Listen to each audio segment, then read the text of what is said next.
When the internet began, bulletin board services, or BBS, became the first online communities of the so-called information superhighway. Using their phone lines, people logged in from all over America to talk about sports, games, movies, and on one BBS in particular, share their ghost stories. Over time, those communities all went dark, except for one lone server that continues to operate somewhere in an unknown part of Pennsylvania's Rust Belt. A relic of the 1990s, veiled in mystery, it is a digital archive of humanity's strangest encounters with the unknown, as told by the people who experienced them. My name is Brandon Schexnayder, and you are listening to Fear Daily.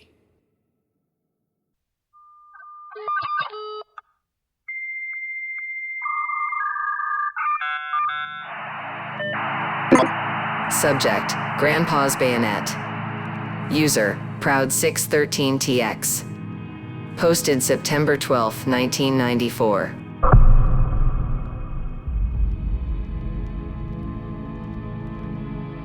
My grandfather served in the Marine Corps during the Second World War and was very proud of his service. My own dad had never really been around, so Grandpa had stepped up and been that guy for me. As I got older, playing at the park down the hill from his house became Friday night dinner at China Lantern downtown. After Grandma passed, we sometimes went again on Tuesdays or caught a movie at the mall because the only thing he loved more than Chinese food was movies. He lived in Pueblo his whole life and loved to tell me about the grand old theaters that used to be there. My favorite was the story from when he was 12 and the Colorado Theater offered free movie tickets to any kids who brought in at least 5 pounds of dandelions. Grandpa brought in 10, and we used to laugh because it had aggravated his hay fever so bad he couldn't actually watch the movies. A year or two before he died, we were having dinner at China Lantern, and I asked him what had made him enlist. He looked at me kind of funny, like I'd asked an obvious question, and he said, "Because my country needed me." I didn't get it at the time, and honestly, I still don't. I love America, but there's no way I'd jump in front of the Iraqi Republican Guard unless Uncle Sam himself dragged me there. I made the mistake of saying that same thing to Grandpa, and it was the only time I've seen him look even a little disappointed in me. He never held it against me in any way I could notice, but I never forgot the look either. Cancer finally got him the year before last, just after New Year's 1990. There were a lot of close calls toward the end, but I told him he had to hang on until we clicked over to the big 9-0. That way, he could say he had lived in 9 different decades. Well, he made it, and then on January 2nd, 1990, I was working on my truck around 6 at night, and all of a sudden, the fight just went out of me. Imagine a puppet who's had their strings cut. I left all my tools on the floor of my garage and went upstairs to bed, which is a bizarre thing to do. 3 hours later, Mom and my sister were knocking at the front door to tell me he was gone. Come to find out later that the time Grandpa passed was exactly the same time I got hit by that wave of fatigue. I guess we were connected right up to the end. The real story starts when my mom, sister, and I decided to clean out Grandpa's house. After the war, he came back to Pueblo, met my grandmother, and they got married shortly thereafter. He built a successful insurance business and built them a grand red brick house on West 13th, not far from the Rosemount Mansion. There's a big front porch, and some of my fondest memories are of sitting out there with him on summer afternoons, sipping Dr. Pepper and watching the world go by. When Mom decided we needed to get started on cleaning out the house, my sister Chrissy and I were pretty torn up about it for a couple of reasons. First, we knew that it was going to be hard. because everything in Grandma and Grandpa's house reminded us of them. Second, 40 years is a long time to accumulate stuff, and so there were going to be a lot of things to deal with. The plan was that we would each pack a bag and just stay at Grandma and Grandpa's house over the course of the time it took to clean it out. We all work, so on those days we would go in as usual, then come home and clean at night. It was a haul, believe me. The first night, we had a little bit of a wake for our grandparents. It wasn't anything official or even intentional, but a couple of drinks in their memory turned into a full-on party with several neighbors bringing over bottles to join in. Everyone finally hit the road just before midnight, and the three of us were in our room shortly thereafter, a little tipsy, a little sad, and very tired.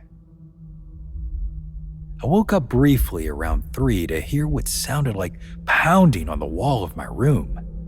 I was worried that Chrissy or my mom was going through some stuff, so I got up and checked on them. They were both fast asleep. I waited in the family room for a while, and the only sound I heard was the ticking of the grandfather clock, so I eventually decided it must have been a dream and just went back to bed. The next morning, I stumbled into the kitchen for coffee and ran into my mother, who looked kind of annoyed. She said she thought we'd agreed to tackle Grandpa's office together and was disappointed I'd gone in without the two of them. Of course, I had absolutely no idea what she was talking about and told her so. She frowned and told me to follow her. When we got to the door of Grandpa's office, she said, "So you didn't do this?" and pushed it open. Inside, the bayonet and gun he had taken from a German during the war, which had been mounted on his wall for years, was on his desk in pieces, like someone had taken it apart to clean it. The pieces were neatly placed next to one another. Guys, I couldn't figure out how to take apart a gun with a manual and a life coach shouting both encouragement and detailed instructions at me. I told Mom that, and of course she asked who could have done it, as Chrissy still hadn't gotten out of bed. My suggestion that Chrissy could have done it before she went to bed was then proven wrong the moment she woke up, as my sister had slept the night through. So who the hell took that gun apart? I like to think that we partied hard enough that night to catch Grandpa's attention for a little while longer.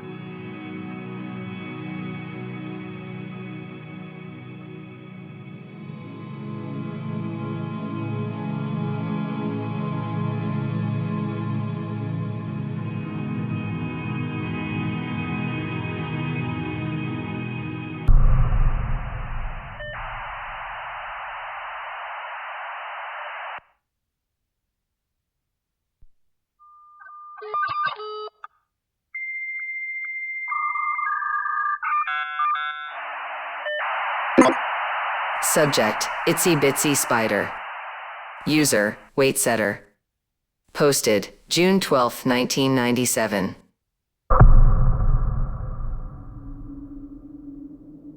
My family is pretty used to what you might call unexplainable things. My mom and her siblings always tell stories about their childhood home being haunted, but something happened in our basement last week that defies any explanation I come up with.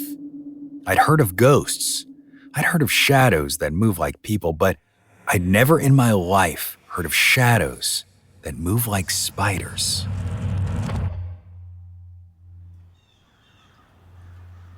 My wife Mel and I just bought a new house in Hazel Green, maybe 15 miles outside of Huntsville, Alabama. We both work in the city, but we wanted to live somewhere quiet where our money went further and where we could raise kids should we so decide. Hazel Green is all that and more. Like I said, once we were properly moved in, we threw a party for our friends and neighbors, sort of a little get-to-know-you type thing. We've done that a couple times when we moved, and it works wonders for endearing yourself to the neighborhood. It might sound crazy, but You never know when you're going to need the people around you, and you're better off being on their good side. The party wasn't anything crazy. Maybe 25 people total at its busiest point. Snacks, beer, wine, and then whiskey once the crowd thinned down. It was shortly after we broke out that whiskey that Mel spotted the spider. Before anyone suggests the whiskey had anything to do what we saw next, let me say that we've consumed enough whiskey both separately and apart to become experts on what it does and does not do to you. It does get you drunk, maybe make you want to fight a little. What it does not do is make you see things. Bear that in mind as I go forward. As I said, the party was winding down, and the 6 people who were left, including Mel and myself, moved our big old U-shaped sofa in the basement with a bottle of Old Grandad and a Parcheesi board. We were only a couple moves in before Mel grabbed my arm. "Jimmy," she said, pointing up toward the ceiling, "you're up." "You're up" meant she'd seen a spider. It was my job to get rid of them. I'm varmint patrol, and she clears out the gunk at the bottom of the sink. It's a good division of labor. Everyone looked to where she was pointing, but couldn't see what she was talking about. Morris, one of the new neighbors, asked what he was looking for. Mel told him spider, just as his wife Jill said, "Oh, I see it. I don't think that's a spider." Mel looked insulted. She's absolutely terrified of spiders and can spot one the size of a button from 200 yards away, so I believed her.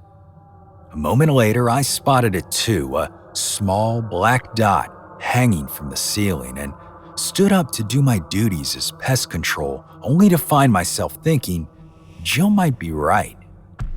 Spider wasn't that, or a bug of any kind.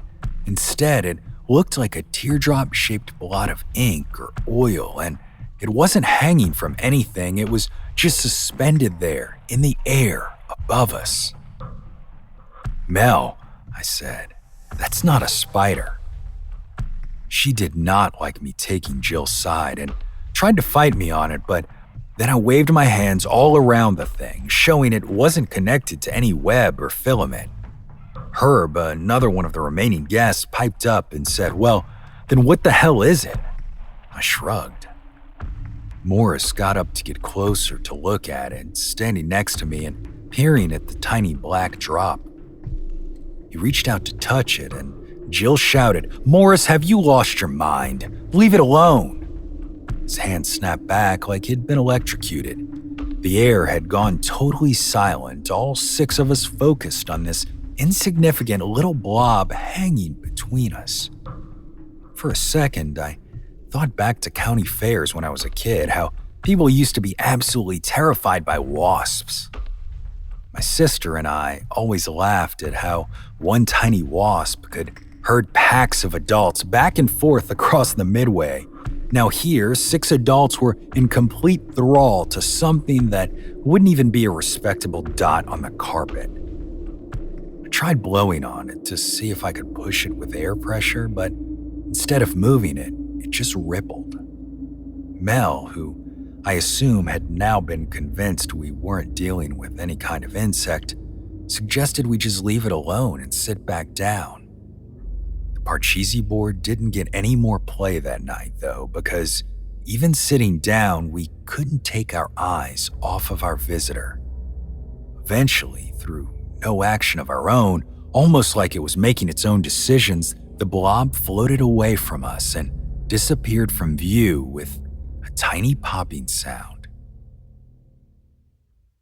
After it was gone, I expected everyone to climb over one another in a mad dash to escape the basement, but instead, Morris broke the ice. "Jimmy, the answer to this is either more whiskey or less, and it's too late for less, so..." He held up his glass and everyone laughed. After that, we got down to finishing that bottle of Old Grandad and worked our way through a few other things I had in the liquor cabinet. Everyone, it turned out, had their own weird story. Not black blob floating midair weird, but we talked about haunted houses, phone calls from dead people, and a whole lot more till the sun started to come up. The whole thing turned out to be our best housewarming party ever.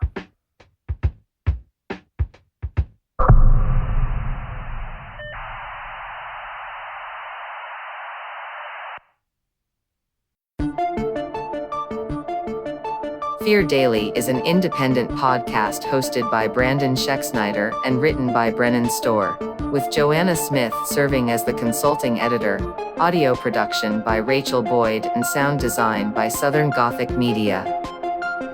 This podcast is a work of fiction.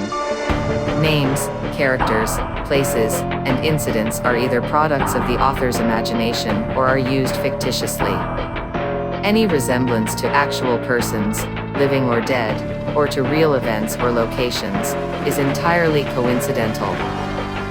Ad-free versions of Fear Daily are available now on your favorite podcast apps. For more information, visit feardaily.com. But move fast, before the server goes offline.